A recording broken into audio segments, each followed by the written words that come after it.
கிருபை முக்கியம்தான், ரட்சிப்பு முக்கியம்தான். ஆனால் அதை கொடுக்கிறவர் அதை விட முக்கியம். கொடுக்கிறவர் இல்லாமல் கிருபை வந்துருமா? கொடுக்கிறவர் இல்லாம ரட்சிப்பு வந்துருமா?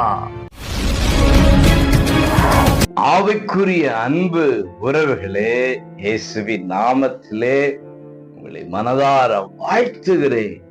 நீங்கள் ஆசீர்வாதமாய் இருப்பீர்களாக.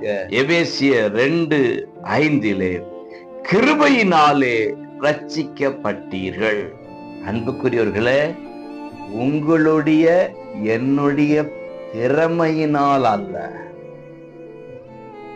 நம்ம செய்த புண்ணியத்தினால் அல்ல, ஏதோ ஒரு கிறிஸ்துவ பின்னணியிலே நம்ம பிறந்தோம் அதனால ரட்சிக்கப்பட்டோம் என்று அல்ல, கிருபையினாலே ரட்சிக்கப்பட்டிருக்கிறோம்.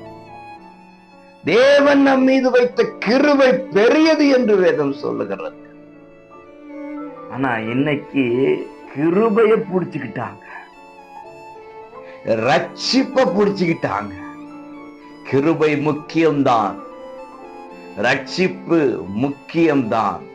ஆனால் அதை கொடுக்கிறவர் அதை விட முக்கியம். கொடுக்கிறவர் இல்லாமல் கிருபை வந்துருமா? கொடுக்கிறவர் இல்லாம ரட்சிப்பு வந்துருமா?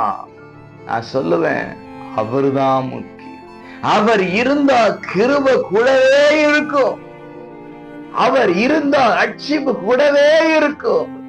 அவரை பிடித்து தொடர்ந்து வாழ்வோம். கிருபையை கொடுப்பார், ரட்சிப்பை கொடுப்பார், தொடர்ந்து நடத்துவார்.